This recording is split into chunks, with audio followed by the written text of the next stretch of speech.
Now I'd like to request Brother Ghulam Abbas to come up for a short poem. Salawat for Muhammad wa ali Muhammad. Salli ala Muhammad wa ali Muhammad wa ali Muhammad, bulantar salawat. Allahumma salli ala Muhammad wa ali Muhammad. Assalamu ala sahibi kubbatis samiyah. These are the words of our Imam, Imam-e-Zaman, peace be upon the possessor of the lofty dome. Imam Jafar Sadiq alayhi salam was asked, in history there was no dome on the grave of Imam Hussein. And Imam Jafar Sadiq replied, there has been a dome of light on the grave of Imam Hussein forever. So this short poem is just about that lofty dome. Under the dome of Hussein, you bow in respect, hand on your chest, tears never stop. Under the dome of Hussein, prayers are accepted, tyranny is rejected, movement starts in your heart under the dome of Hussein. The heart and soul illuminate when emotions communicate. You fall in love under the dome of Hussein. Red flag on the top, angels descend like raindrops. You find heaven on earth under the dome of Hussein. Crying blood, dusk to dawn, Ziyarat-e-Nahiya is the kalam. You find the Imam of your time under the dome of Hussein. Muhammad wa ali Muhammad, bulantar salawat.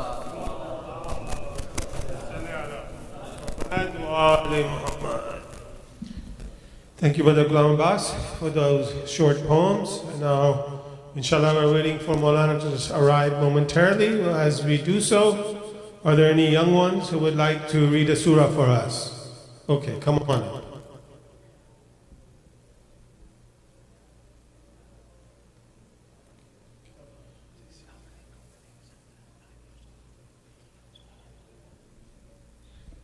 Assalamu alaikum. My name is Hamza and I'm 5 years old. A'udhu billah minash-shaytanir rajeem. Bismillahir-rahmanir-rahim. Alhamdulillahi rabbil alameen. Ar-Rahmanir-Rahim. Maliki yawmiddin. Iyyaka na'budu wa iyyaka nasta'in. Ihdinas siratal mustaqim. Siratal ladhina an'amta alayhim. MashaAllah, good job, Hamza, very good. MashaAllah, very nice. Anyone else who would like to read? Any small young kids? Okay, you, come on up. Both of you, you come up also. Come on.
As we're waiting for Alim, we'd like to come on up.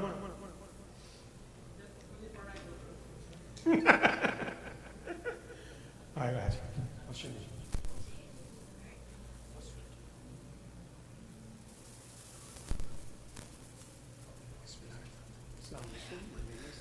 Assalamualaikum, my name is Sayyid. Bismillahirrahmanirrahim. Qul huwa Allahu ahad, Allahu samad, lam yalid wa lam yulad, wa lam yakul lahu kufuwan ahad. Okay, mashallah, very good. Good job. All right, who else? Come on. How about him? Come on.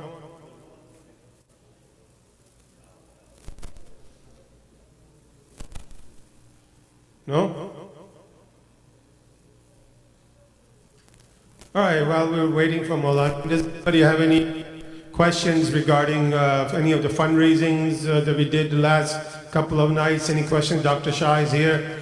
He's more than happy to give you some enlightenment for if you have any questions.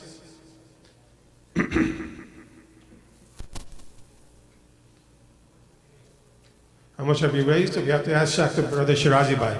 We'll get Shirazi Bhai in here, and inshallah, I'll get you details for that. I don't have those specific details right now. He's here? Okay, let's go. Understand Maulana is here. Salawat wa Muhammad wa ali Muhammad. Allahumma salli ala Muhammad wa ali Muhammad. All right, so just a couple quick announcements before we get going. Again, for the ladies, there is overflow in the basement.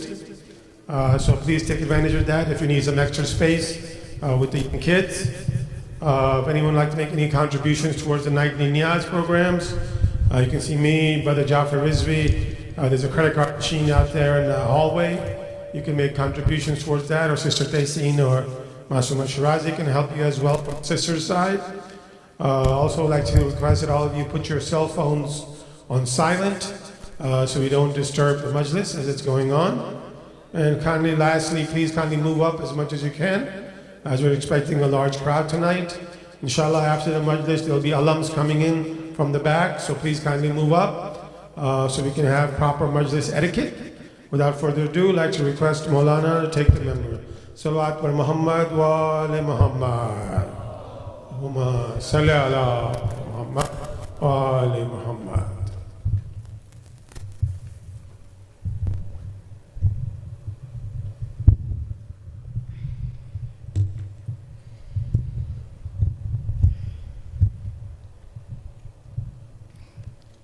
رحم الله من قرأ سورة المبارك الفاتحة.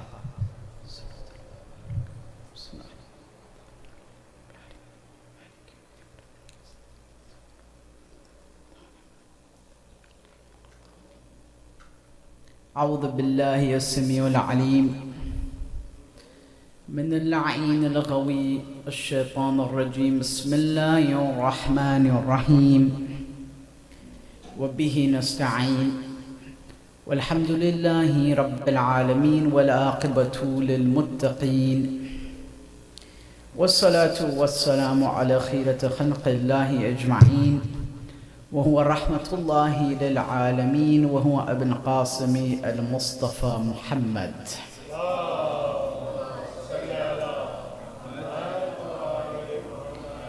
والصلاة والسلام على أهل بيته الطيبين الطاهرين المعصومين الميامين المهديين المقتولين ولعنة الله دائمة على أعدائهم أجمعين من يوم عداوتهم إلى قيام يوم الدين. أما بعد، فقال الله تعالى في كتابه المجيد: أعوذ بالله من الشيطان الرجيم. بسم الله الرحمن الرحيم. وعادا وثمودا وقد تبين لكم من مناسكهم وزين لهم الشيطان أعمالهم فصدهم عن السبيل وكانوا مستبصرين. So the ayah I've chosen for tonight is from Surah Al-Ankabut, ayah 38.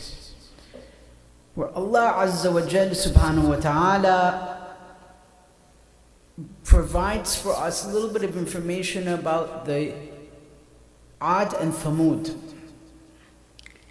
These were oppressors of the past. We're not going to go through their story, but what's interesting, there's two interesting points about their story. Interesting point number one, well, it's associated with the Qawm of Hud. But anyhow, that's something else. But these were basically people that existed before the Prophet in Arabia, and Allah subhanahu wa ta'ala says that their places of destruction, where they used to live, the ruins of their homes, showing that these were people that were destroyed. They were destroyed. because of their sins. So that when you journey through Arabia, you'll see the consequences of their rebellion against God by evidence of seeing the destruction. وَزَيَّنَ لَهُمَ الشَّيْطَانُ أَعْمَالَهُمْ. And they, in their opposition to the Prophet of their time, thought that they were doing something good. This is the danger. In here lies the danger. زَيَّنَ لَهُمَ الشَّيْطَانُ أَعْمَالَهُمْ. Satan made it seem to them as to what made what they were doing seem to them beautiful. So they opposed the prophets of their time. They opposed the monotheism and the call to believe in one God and to live one's life in the service and compassion and love towards that God. But they did it in such a way that they felt that they were on the right path. Because what happens is, when somebody sins, the ahadith explain this to us as to why this happens. It's not that Satan is to blame and they're not at fault. It's when somebody lives a life with two factors.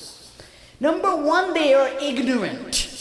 They choose not to learn about their religion. Their religion is just simply what they heard from their fathers or cultural or rituals that they themselves don't understand. And they do them and they continue doing them just because that's what makes them feel comfortable. It's a matter of comfort. If they ask them, is this what your prophet wants from you really? They'll say, this is a funny thing,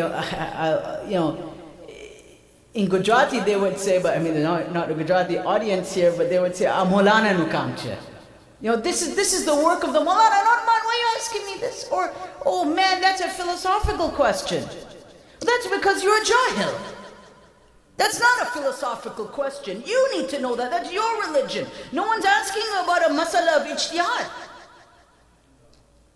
This is not a matter of fiqh, where you need a fatwa from the marja. You and I need the moral and spiritual consciousness to know, is what we're doing right? Including our Husseini rituals. What part of it is right and what part of it is not right? What part of it is from khurafat and what part of it is from haqq? Not saying anyone here is doing that. MashaAllah, you're led by a wonderful alim and a wonderful community. But this exists, this khurafat exists. I mean, these fits and myths and fables and nonsense and complete lies, they exist. And then the moment someone comes to them, a snake oil salesman, and will sell them something, they'll say, oh yeah, I heard Imam Hussein did this. I said, in everything you know of the life of Imam Hussein, would you believe that? Or maybe you never learned about it. All you learned was about maybe not you, meaning that hypothetical majhul you, not you as in you, that unknown you. Maybe all you knew about was that he died on the 10th of Muharram and that's about it. Our religion is not hero worship. When it's just kept at that, زَيَّنَ لَهُمْ شَيْطَانَ أَعْمَالُهُمْ. This is easy then. Satan can take them from here to here. I have seen this so many times, mu'mineen, that people move from one position to another position at such an extreme. Wake up one day as a Buddhist, go to bed as a Hindu. Wake up the next day as a Muslim, go to bed the next day as a Kafir. Wake up one day as a Shia, the next day wake up as a Nasibi. One day as Akhbari, at night as Usuli. Baba, what is going on with you? What's wrong with you? There's a sickness in your heart. Your iman, your intellect is not strong. Swaying, yumiluna ma'a kulli ri, going with every wind. Not even able to notice that there's a snake oil salesman when the snake oil salesman comes, when the fraudster arrives. This is the problem. وَكَانُوا مُسْتَبْصِرِينَ. And then Allah subhanahu wa ta'ala here says, وَكَانُوا مُسْتَبْصِرِينَ. It's not that they had some problem or they were not aqil, or they did not know the truth, or they don't have access to the truth. كَانُوا مُسْتَبْصِرِينَ, Allah says. This is a very important word that Allah is using in Quran. They have no excuse on the Day of Judgment. Not a single excuse. It's not that they were raised in some village in a backwater in South America or Africa or something. No. I know people like bringing that hypothetical situations to me, but Baba, you're not living in a backwater in South America, so don't bring that example to me. You're not living in a remote village of Tanzania. You are living in the modern world. You have a community, you have access to ulama, you have access to books, you have access to maraja, you have access to knowledge, to hawzat. You have access to knowledge. You don't have a reason, a legitimate reason in front of Allah subhanahu wa ta'ala to say that I didn't know or that I was just misled. The only thing that one could tell God is, I was willfully ignorant, or I, because of my sin or because of my temptations, allowed Satan to make it seem that what I was doing was right. And these people end up becoming opponents of the Imams. Umar ibn Sa'd did not become Umar ibn Sa'd at his birth. We'll talk about that in a bit. We'll do it today, the autobiography of Umar ibn Sa'd. How does a dushman of Ahlul Bayt become a dushman? How does an enemy become an enemy? It's not from the beginning. There's a whole process to this. And one of the things that when we look at the biographies of people like Umar ibn Sa'd, the son of Sa'd ibn Abi Waqqas, what do we learn from this? We learn that, my dear brothers and sisters, there will be people in this world that will break your heart. Each and every one of you, I will look at your eyes and I will tell you, your deen is not based on whether people maintain their loyalty to you or not. Too often people come to me and say, oh Maulana, did you hear there was a case of abuse, in country so and so by someone who is a Muslim?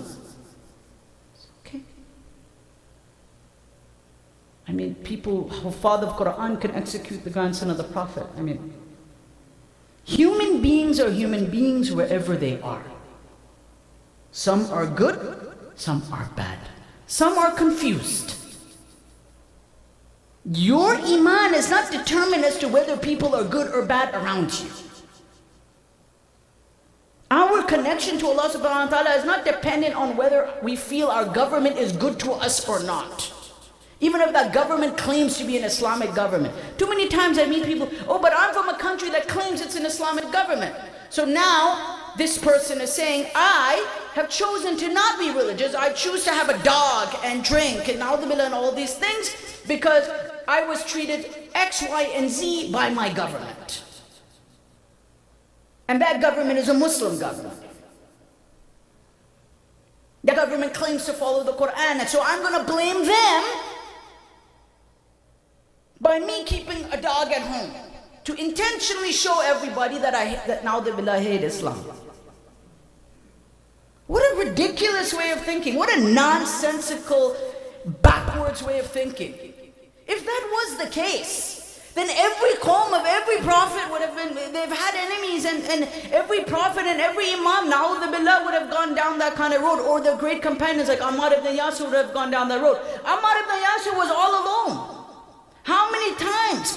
With Imam Ali, when they were pledging allegiance to him, all these great Sahaba were there. Abdullah bin Umar was there. Sa'd ibn Abi Waqqas was there. All these other people, these were the supposed top shelf Muslims.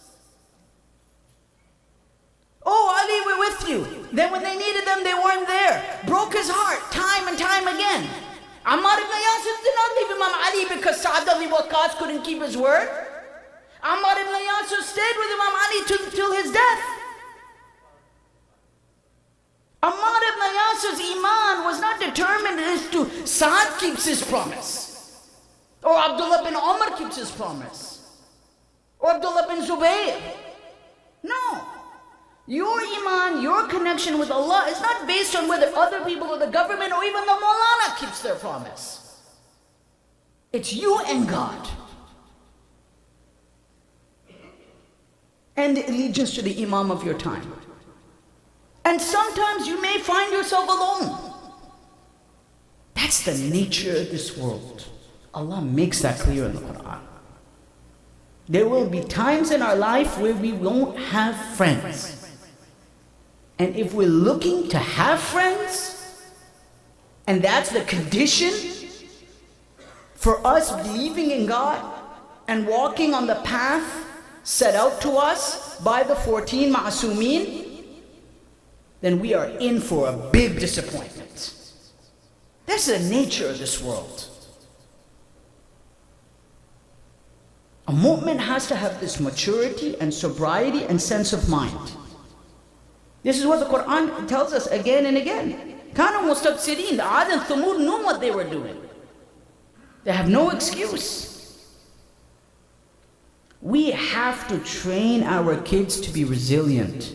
Every time I tell my own daughter, you will see things, and Muslims and Shias that practice things that you don't believe in, that our family does not practice. You will see it.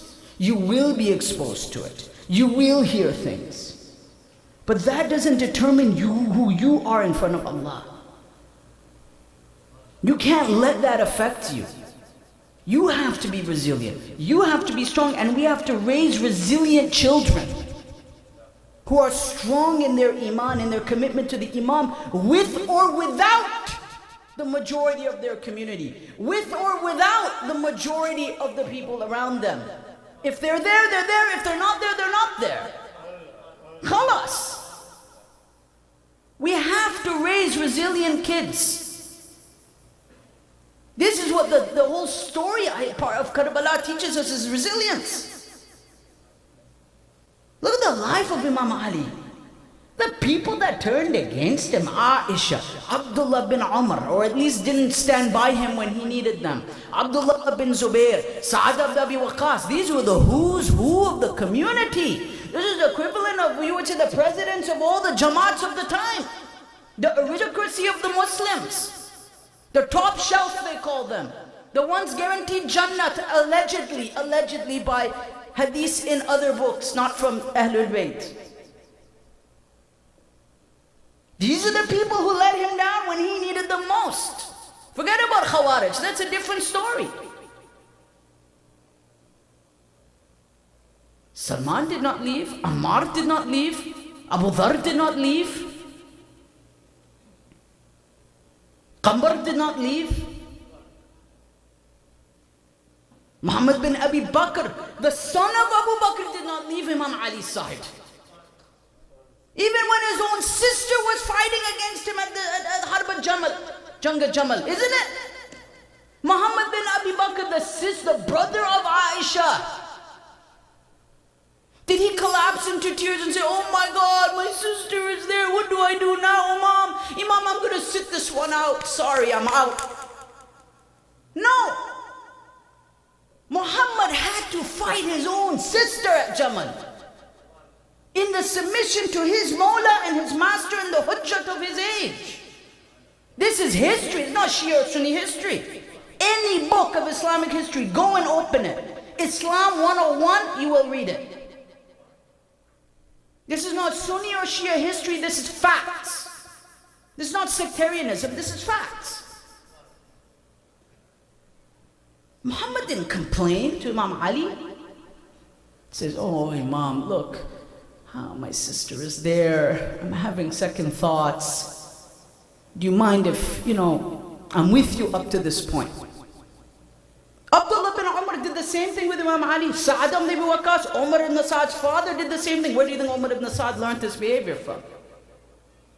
Sa'ad ibn Abi Waqqas did the same thing to Imam Ali. And allegedly people say that every dua of Sa'ad is mustajab. Every dua that Sa'ad ever made was answered by God. according to other from not the school of Ahlul Bayt.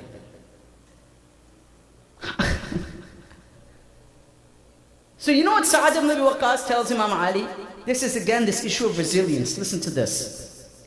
He comes to Imam Ali after the death of Uthman, everything, and they come to pledge allegiance to Amir al-Mu'mineen. Amir al-Mu'mineen wanted to ensure first that certain Muslims would pledge allegiance, because if they have to, in order for the others to come. And these are what you call the colonels, the generals, what do you want to call the top rank people of the time. Sa'ad ibn Waqqas, Abdullah bin Umar, people like this. Some of them were younger, some of them were older, but these were the main people from Quraysh. Sa'ad ibn Abi Waqqas tells him, okay, we will give allegiance to you. Like now the time has come. Some say he didn't, but most historians say he did actually give, in all fairness to him, he did pledge allegiance to Imam Ali.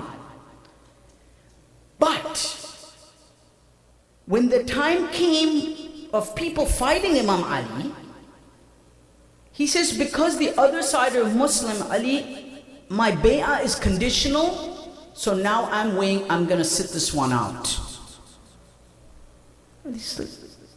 He did the same thing to Imam Hassan. They want to have their cake and eat it too, right? I'm going to stay at home and make dua for everyone and hope you all are okay at the end of the day. This is the history. This is the history of Islam as it's written. These are the guys who wanted to be Switzerland. Neutrality. Where in reality, who voted for Uthman against Ali? It was Sa'ad ibn Abi Waqqas. We know this. There was a council set up to elect the next Khalifa after Umar ibn Khattab. We know this. This was a shura. There were 6 people on this shura, as far as my memory. Sa'ad ibn Abi Waqqas was one of them. He kept his decision to this guy played a poker face. Woo. To the last second, we weren't sure where Sa'ad who was going to land. The final votes were casted, and he went with Uthman. In fact, they say Uthman did not even have to campaign for his election. Things were already set in motion. Sa'ad ibn Abi Waqqas then turns against Ali and says, Ali, sorry, you're out, Uthman is in. Then when Ali becomes Khalifa, he realizes, okay, too many people are joining now. Alright, I have to at least give allegiance. But when Ali needs me the most, I'm MIA, I'm missing in action, right? When Hassan needs me, I'm missing in action. And these people have been guaranteed Jannat, allegedly. Sallu ala Muhammad wa ali Muhammad.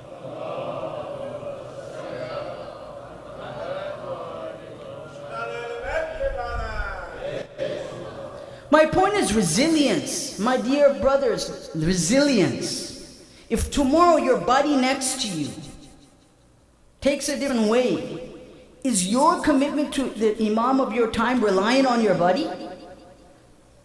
Or the president of your community? Or even your Maulana, God forbid, na'udhu billah, but God forbid, even that. No. It's not. It's not reliant on that. It's reliant on your strength of vision, understanding of the Quran, understanding of the proofs of the Imamat, and your commitment to this religion. That's what it's based upon. And that's what we learn from Ammar, from Abu Dharr, from Malik, from Muhammad bin Abi Bakr. That's what we learn from all of them. That's what we learn from Abbas ibn Ali, salamullahi alayhi, who was offered a peace, right? Wasn't he? Abbas was offered a way out of this. We know this. We read, why do we read? لُعِنَتْ أُمَّةً قَتَلَتْكُمْ. This is in many, many ahadith. May Allah remove His mercy from the ummah that killed you. خَالَفَتْكُمْ وَأُمَّةٌ خَالَفَتْكُمْ. And may Allah, His mercy be removed from the ummah that opposed you. وَأُمَّةً جَحَدَتْ وِلَايَتُكُمْ. And the ummah that fought against your wilayah, your authority. وَأُمَّةً ظَاهَرَتْ عَلَيْكُمْ. This is amazing here. The ummah that came out and says, yeah, yeah, we're with you, we're with you. وَأُمَّةٌ شَهِدَتْ وَلَمْ تُسْتَشْهَدْ. And the ummah, the community that came and pledged, witnessed but never followed up on the promise.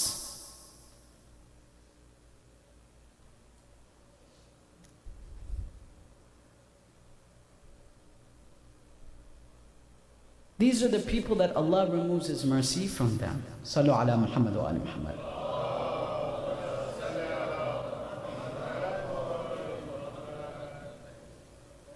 And we're going to finish this tomorrow night, because I want us to take practical lessons from Islamic history. What does it mean for someone to be deluded into the sense of false beauty, false understanding? Sa'ad ibn Abi Waqqas thought he was doing good by God.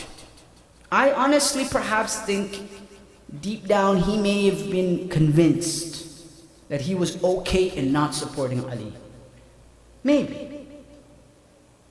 Kanu mustabsirin. Remember the ayah says, and they were mustabsir, meaning like they were aware, they had basirat, they had knowledge. Sa'ad grew up with the Prophet. He was 18 years old. Well, this is Umar ibn Sa'ad's father. We can't understand Umar ibn Sa'ad until we understand the father. Right? You have to understand the apple, where the tree that the apple falls from. He resigned himself to what he called his life of dua and namaz. So whenever people would fight, Ya Allah, we pray for both of them. Ya Allah, we pray for both of them. This is the du'as that he would make, right? Because he just wasn't sure. He was just like, I'm gonna weigh this one out.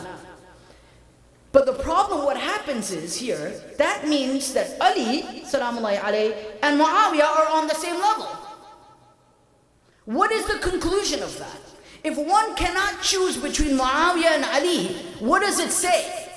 Even if one is not a dushman of Ali, fine. I'm not saying he's an enemy of Ali. And I'm not even saying that he conspired at the beginning or anything. I'm not making any aspersions against him, or any sectarian aspersions. I'm asking a simple question. What does it mean to say, I'm going to stay at home and pray for both? That may God guide both, because I'm not sure who's on haqq. This was Abdullah bin Umar. We know this is history, this is a fact. This is Sa'ad ibn Abi Waqqas. This was the positions that they took. And this definitely influenced the theology that would come later. This is what we call the formative period of Islam. When ideas are being formed, concepts are being formed. Aqidah is just the seeds are there of it. It hasn't even grown yet. Just the seeds of it. Of what I call the Switzerland principle of pious neutrality.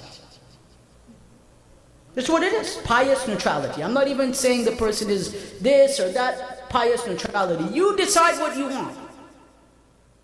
No names, nobody's insulting anyone. We're just saying this is what the doctrine is. No one can argue with this. This is the reality. As a historian, this is what I teach in the classroom. So two different groups will grow out of this. There would be a group known as Shiism and a group known as Sunnism. There would be two schools of thought. And then within them, of course, they would have differences. There's no doubt about that. I'm not saying it's so simple. But we have to understand the genesis of ideas, where they come from. Sallu ala Muhammad wa ali Muhammad.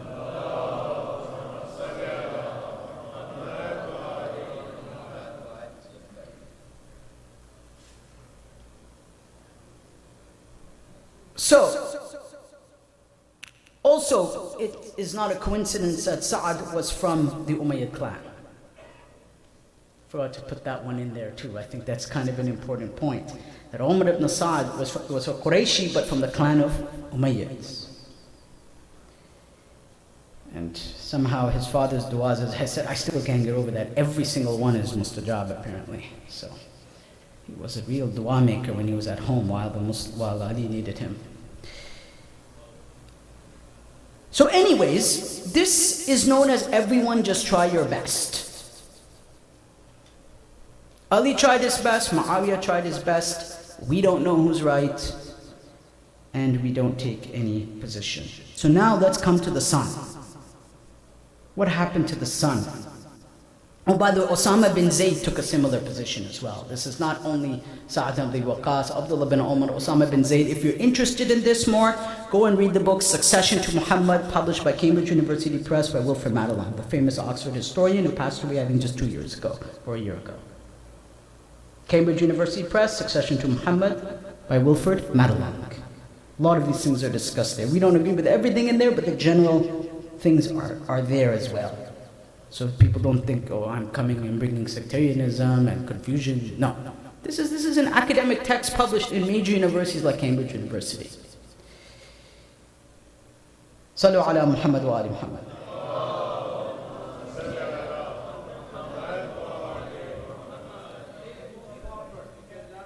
Mu'mineen, can you please come forward? Sallu ala Muhammadin wa ali Muhammad.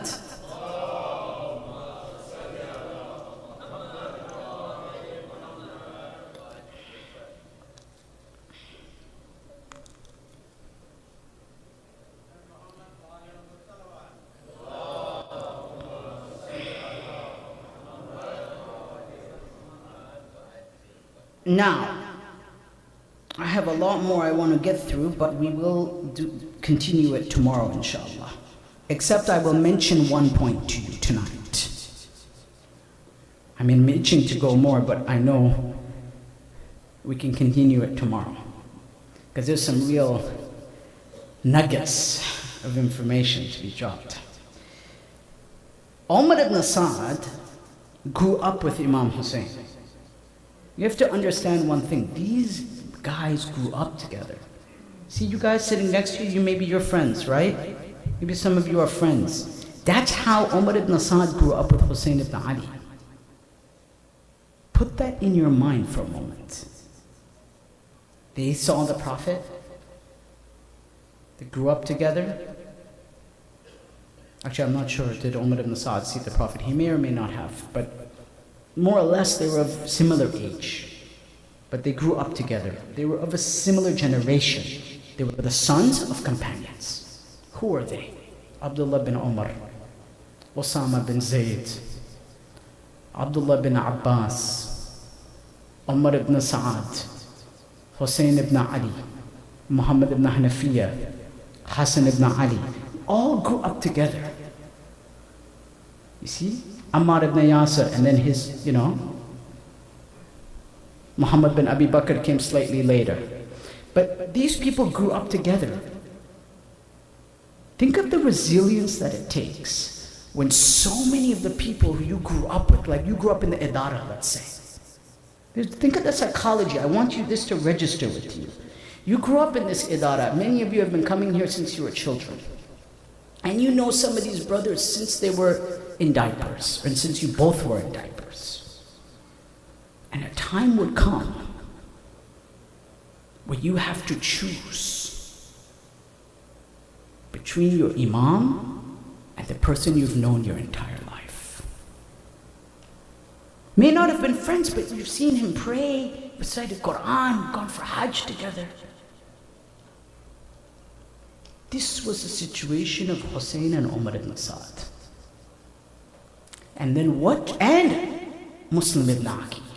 Umar ibn Sa'ad had a family relationship with Muslim ibn Aqil. This stuff's complicated, guys. It's messy. They had a family relationship as well. There's also family ties in this problem.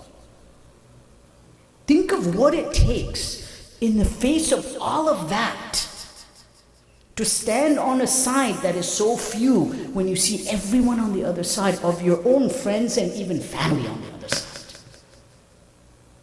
This is resilience. This is sabr. This is the power of inner strength coming out. That whatever happens, I will stand with Ali. Whatever happens, I will stand with Hassan. Whatever happens, I will stand with Hussein. Tomorrow, what we are going to see is sad,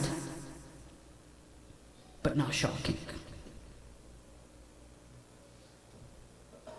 Because tomorrow, what we'll see is how this person ended up losing the best opportunity of his life. This is Umar ibn Sa'd. How did he had such an opportunity in front of him to be saved by God? And how did it fall from his hands? And each and every one of us can learn a lesson about wasted opportunities. Sallu ala Muhammad wa ali Muhammad.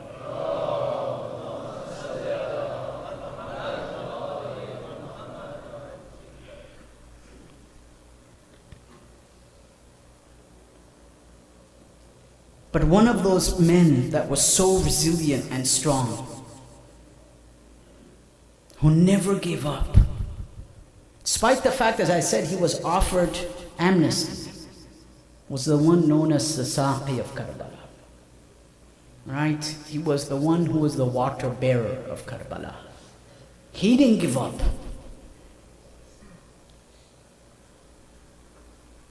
Ya al-Banin. I don't know why, every time I think of this, it takes me back to al-Banin. You had 4 boys: Abbas, Abdullah, Ja'far, and Uthman. Did you know that nearly 12 children of Ali were killed in Karbala? 12 children of Imam Ali, not only Abbas. 12 children of Ali ibn Abi Talib. Their mothers were Maymuna, Asma bint Umays, al-Banin. Did you know that al-Banin changed her name to Fatima? It wasn't, she was not born with that name. For one reason, so that the orphans Zainab, Hassan and Hussein could feel comfort again in the home. Look at that love. Look at that love. Shafaqa. She had no regard for her own ego. Her life was submission to the Imam. So thus that den and that womb that would give birth to these boys would only be resilience and sabr and iman and shuja'at and bravery. That the entire purpose of all 4 boys, not only Abbas, was to serve their brother Hussein.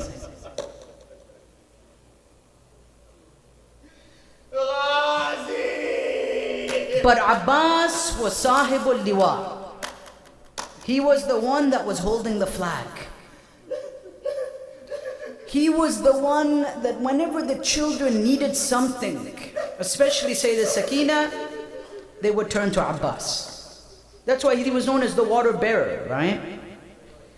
As long as Abbas was there, the ladies felt a degree of comfort. They felt that somehow as long as our Abbas is with us, there's hope in the battle to come. Abu Mikhnaf tells us that Abbas asked Imam Hussein to assemble the entire family so he would dig a well with the hope that some water would come out. Abu Mikhnaf narrates this. As there was no water to come.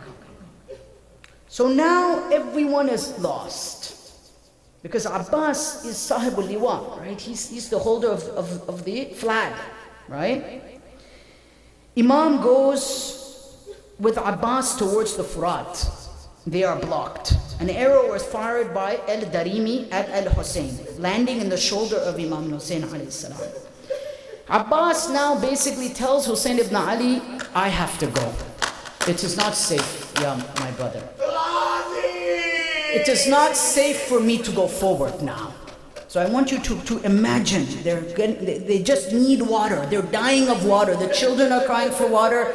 It's not that Hussein, could not go, would not get water for his own children. No. Abbas insisted. He says, Ya akhi, hal min rukhsa? My brother, do you give me ijazat? Do you allow me to go to get water? فَبَكَى الْحُسَيْنِ بُكَاءً شَدِيدًا. Hussein began to cry. He cried because he couldn't let Abbas go. But all he could hear, عَلَيْنَا عَتَشَ الْحُسَيْنِ. That Hussein's thirst is upon us. That we are accountable for the thirst of Hussein ibn Ali. that the thirst of Hussein is on our consciousness. Qasim is gone, Ali Akbar is gone.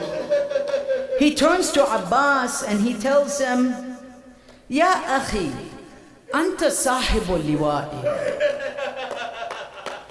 My brother, you are the one holding my flag. How can you go? قَدْ ضَاقَ صَدْرِي. I'm getting chest palpitations. Imagine the qalb of Hussein. The heart of Hussein, and Hussein is saying that my heart is palpitating. It's feeling tightness. Wa Husseina, wa Abdullah. He says, if you're going to go forward, then go and ask for some water. Abbas goes forward now. And he goes to them and he says, I only have one request. He goes to Umar ibn Sa'd. And he says, give me some water. He says, oh Umar ibn Sa'd, here is Hussein, the son of the daughter of the Messenger of Allah. You have killed his companions and family, and here are his children, suffering from thirst. Give them some water, for thirst has burnt their hearts. He now darts on his horse towards the Furat, mu'mineen. There are 4,000 soldiers. Umar ibn Sa'd would ensure that they cannot access the water.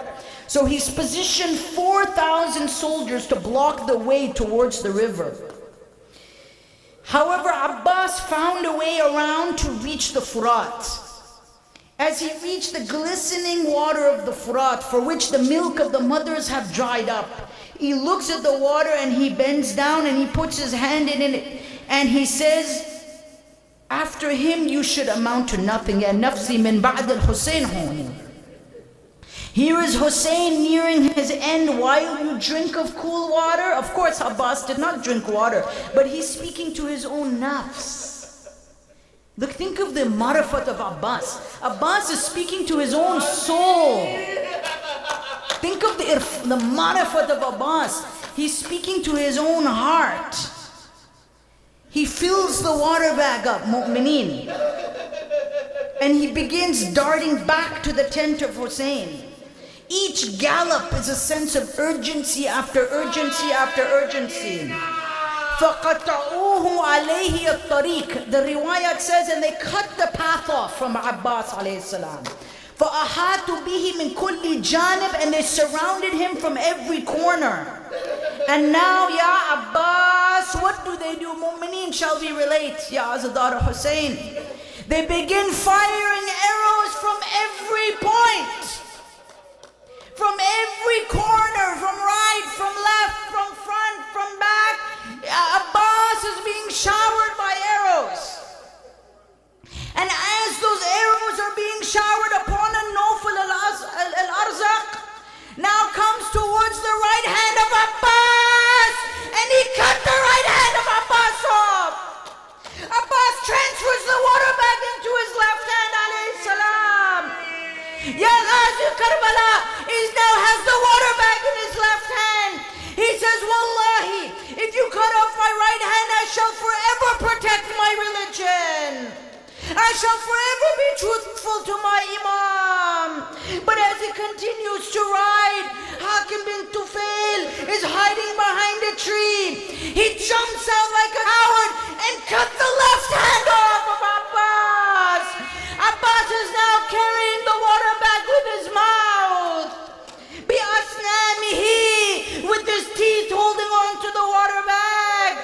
But mu'mineen, this is not the end. Imagine Abbas with no hands, the water bag hanging from his mouth, alayhi salam.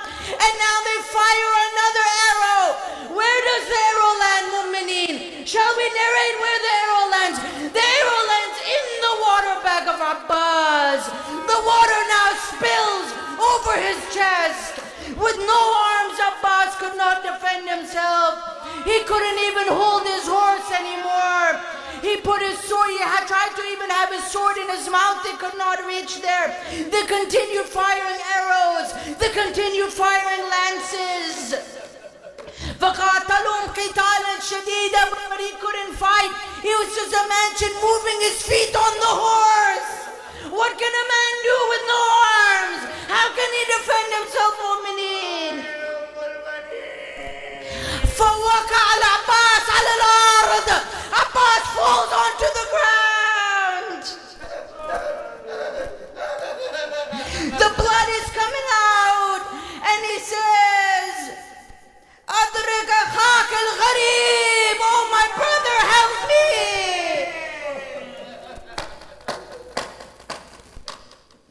Oh, my brother, come to my aid.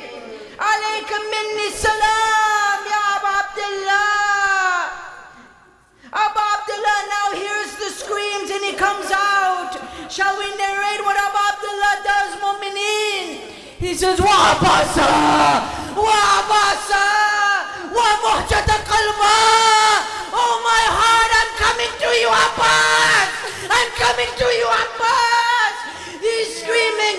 Abbas is screaming. Hussein is screaming. Abbas is screaming. وحسين وإمامة فأتاه الحسين. Hussein now reaches his brother. He says, أخي يا نور عيني. Oh, the light of my eyes. يا قمر منيرة. Oh, the shining moon. You were my only helper in this fight. كنت عوني يا عباس. May Allah give you water. سقاك الله كأس من رحيق يا عباس.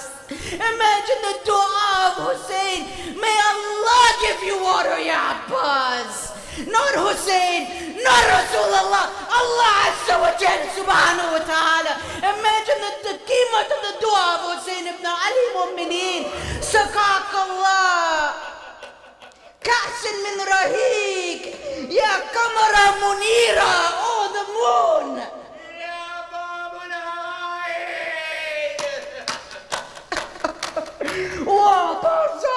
And now he says, الآن انكسر ظهري وقلت هيلتي. That, oh Abbas, my back is broken. My patience has waned. Wa Abbas. وإمامة. ألا لعنة الله عليكم الظالمين. مات مع عباس وعباس وعباس وحسين. Where are your hands to wipe the tears they're crying upon these sands? From thirst these girls are dying. Your banner stands, for Abbas it is calling.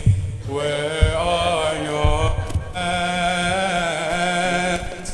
Where are your hands to wipe the tears they're crying upon these sands? From thirst these girls are dying. Your banner stands, for Abbas it is calling. Where are your hands? Is it the day of judgment? Fires are burning your tents. They cry, holding my garment. They saw your flag had fallen. Confused, they're only children. One name by them is spoken. Abbas, Abbas. Their skin covered no longer white. in ashes. Their eyes were short and satellite in pieces, running from your tent in their fright. It crushes, it cannot be that the tent of Abbas falls. It cannot be. These queens unguarded by wolves. It cannot be. No Abbas answers their call. Where are your hands? Where are your hands to wipe the tears they're crying? Where are your hands to wipe the tears they're crying?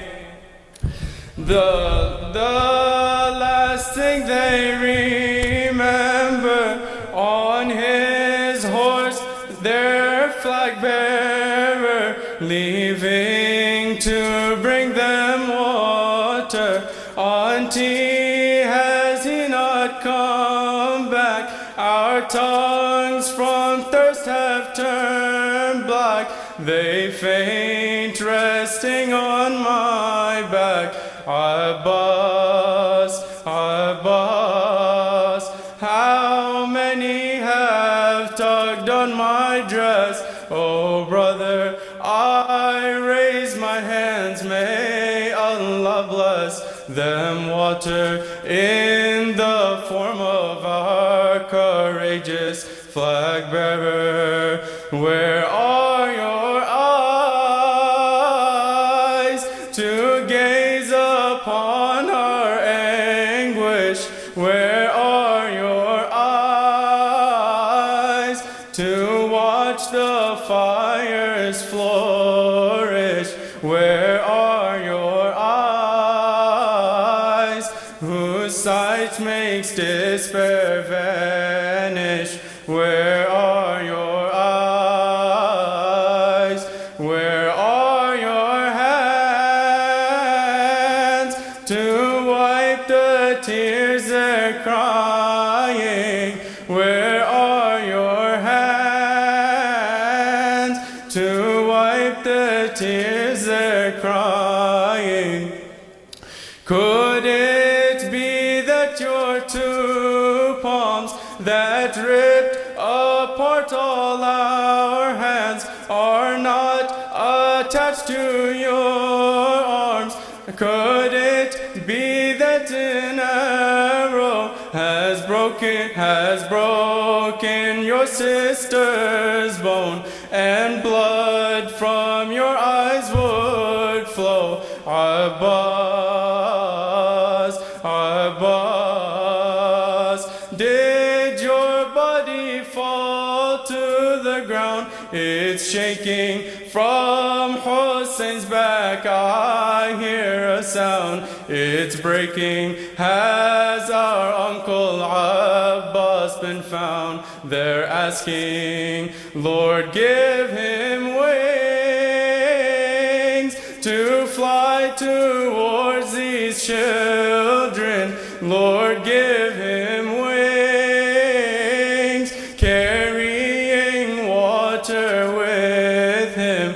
Lord, give him wings. From his wings there thirst no more. Where are your hands? Where are your hands to wipe the tears they're crying? Where are your hands to wipe the tears they're crying upon these sands? From thirst these girls are dying. Where are your hands? Where are your hands? Hussein, Hussein, Hussein, Hussein, Hussein, Hussein, Hussein,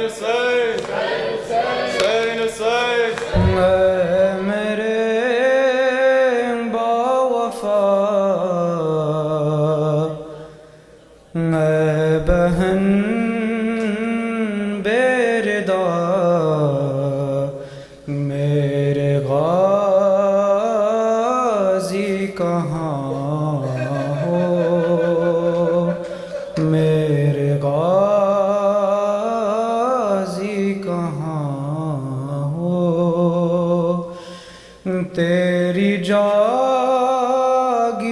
से चल पड़ा काफिला, मेरे गाजी कहाँ हो, मेरे गाजी कहाँ हो।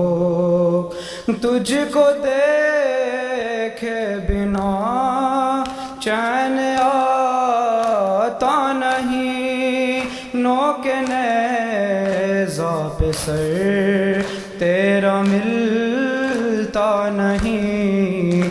मैं ज़ियारत करूं किस तरह ये बता, मेरे गाज़ी कहाँ हो, मेरे गाज़ी कहाँ। लाज रख लो बहन की बरादर मेरे, खाक मकतल मेरे सर का पर्दा बने। हुक्म दे दो ज़रा मुंतज़िर है हवा, मेरे गाज़ी कहाँ हो, मेरे गाज़ी तेरे बाजू मुझे रास्ते में मिले। मैंने चादर समझ कर वो सर पर रखे, बाजुओं से तेरा पूछती हूँ पता, मेरे गाज़ी कहाँ हो, मेरे गाज़ी कहाँ। ऐ मेरे बावफा ऐ बहन बेरदा, मेरे गाज़ी कहाँ हो, मेरे गाज़ी कहाँ। तेरी जागीर से चल पड़ा काफिला, मेरे गाज़ी कहाँ हो, मेरे गाज़ी कहाँ हो।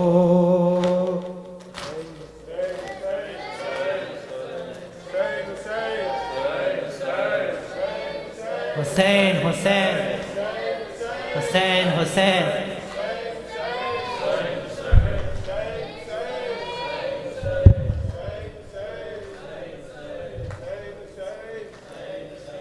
कमर बनी Hashim Abbas, shelter of Zainab Abbas, Ya Abbas, oh Ya Abbas, Ya Abbas, oh Ya Abbas.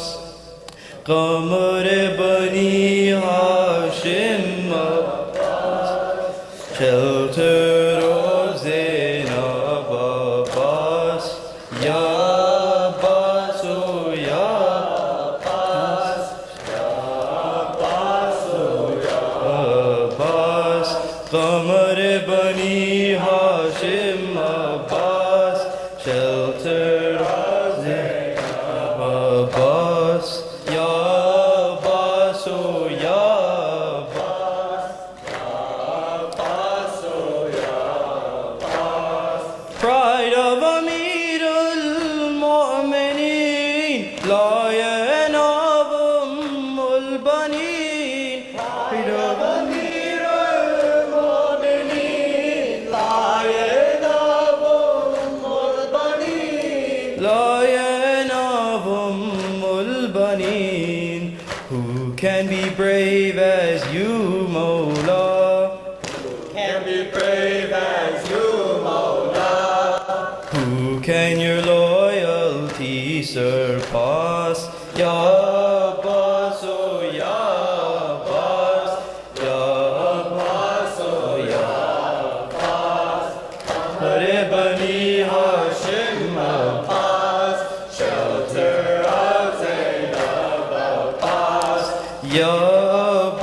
oh Ya Abbas.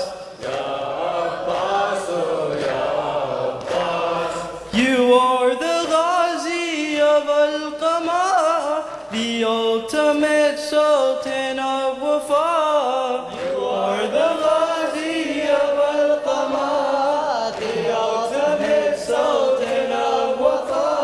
The ultimate Sultan of Wafa. You are the Qamar Bani Hashim.